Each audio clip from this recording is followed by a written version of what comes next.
for you. Okay. I'm Simon Constable. I'm host of the News Hub web show at wallstreetjournal.com. I'm also a Dow Jones Newswire columnist, and today I've been moderating a panel on becoming platform agnostic, which means not being wedded to either writing or to video or to TV or to blogging, about how to reach the audience in different ways. Okay. And what was the audience in your panel mostly made up of? Were they students? Were they professionals? There was a wide variety of people. There was a couple of folks professional broadcasters in there, very well known, been doing it for decades. Wow. And there were some students as well, and a whole variety of people. Some print journalists, a great depth of knowledge in the audience as well as on the panel. Wow. So, and the panel was fun too. That's great. It probably represents what's going on with people wanting to learn this information. I hope so.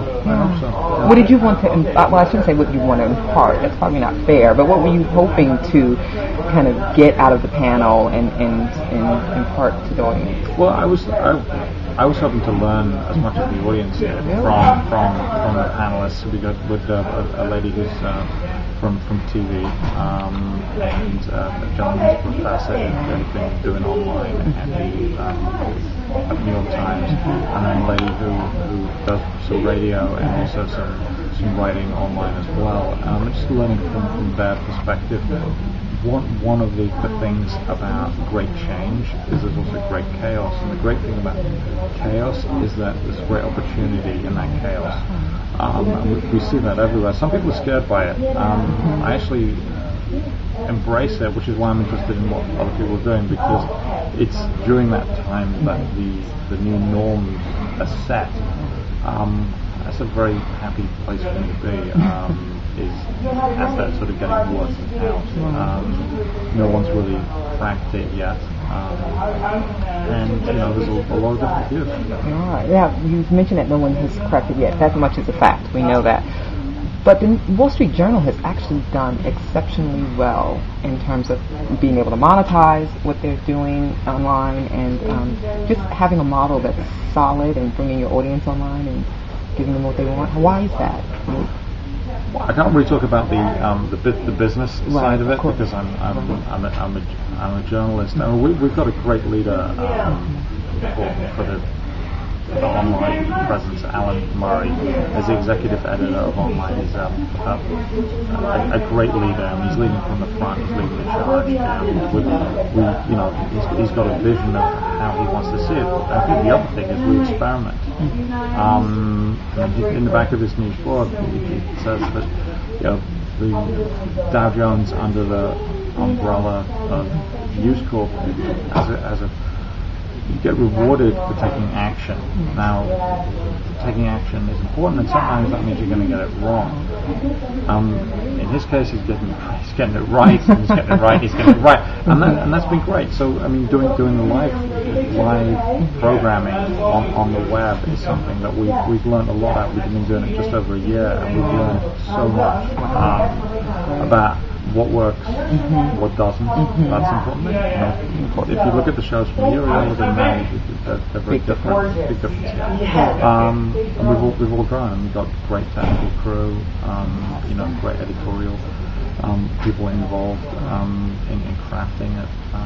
So I think all of that. We also were starting with this great organisation that has a lot of journalists. We have, I don't know the exact number, but it's something like 1,500 journalists. Wow.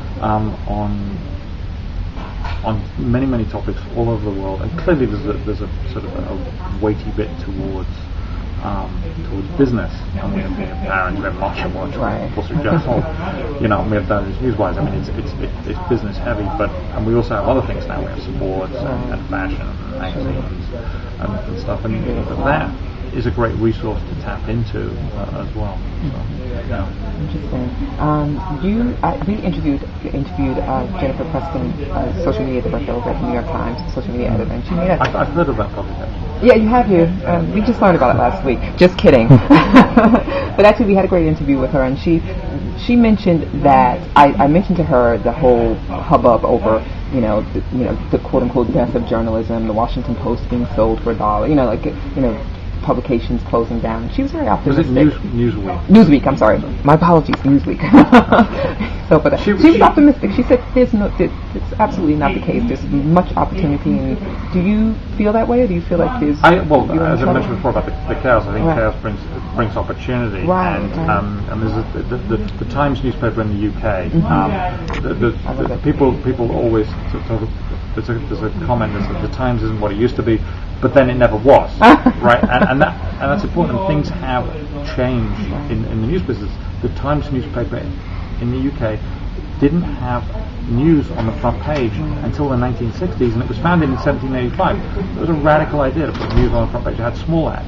So things change, and people need to embrace that.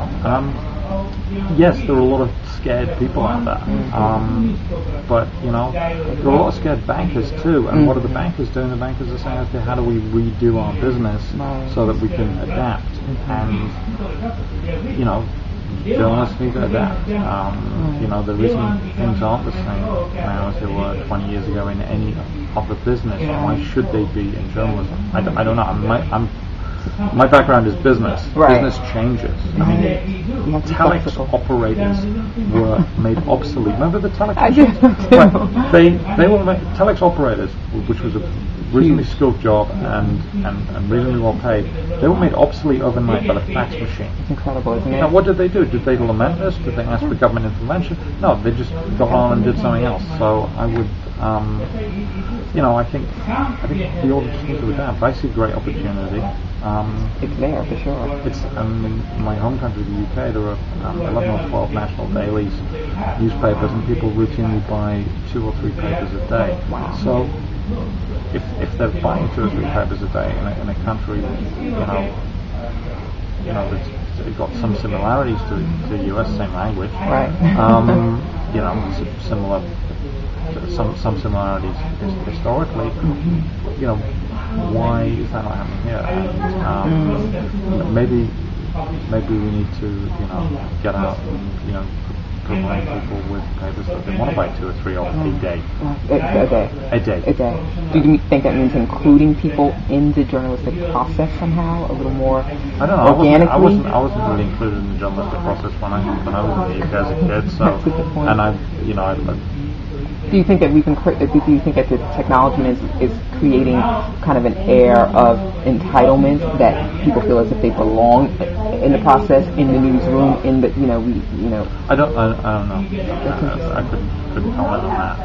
I think we've got some great papers. I mean, this city we're in now has some great papers, and I'm not going to name them.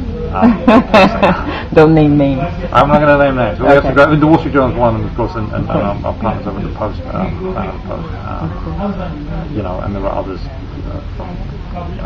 I just could leave it at that. I'm just going to throw a question over to Brian, who's handling the camera, and he's one of our other reporters. So just to bring it back to the conference today, what do you think the people took away from the most during this conference you most recently saw?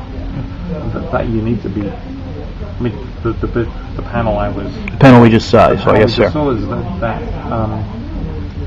that you need to dive in, and if you're doing TV, then you need to get a lady from TV.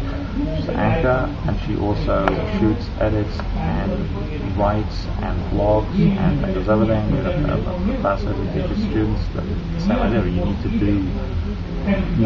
be able to move from this medium to that medium to the other medium. You need to be able to do those things if you're going to compete. I would tend to agree. I write. Don't write as much as I used to, but I write.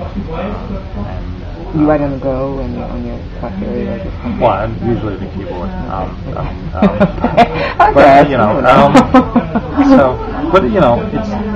There was, and rightly pointed out that some things lend themselves to TV and video, and some things lend themselves to text writing, and you need to know which is which. So, stories about the bond market tend not to do well, in a video format or a TV format, because it's a topic that is probably best left to a text medium. newspaper website. Words. That's great. Thank you so much for spending time with us and giving us great insight into this. I just want to ask you really quickly, your tools of your trade, what do you use in terms of phone?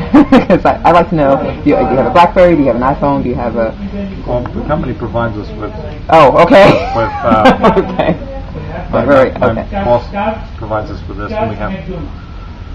Sorry, it'll sound flip. We have desk phones at work. Okay, of course. We have, PCs and some. That was for the tech geeks in the crowd. Oh, right, okay. So, yeah, we're provided with this, Okay, cool. Not my phone, sorry. Sorry, no, I got a BlackBerry too. Thank you so much for your time. We hope you come back next year. Yeah, we'll see. Cool, thank you. Okay, That answered your question. You are fantastic. Thank you so much.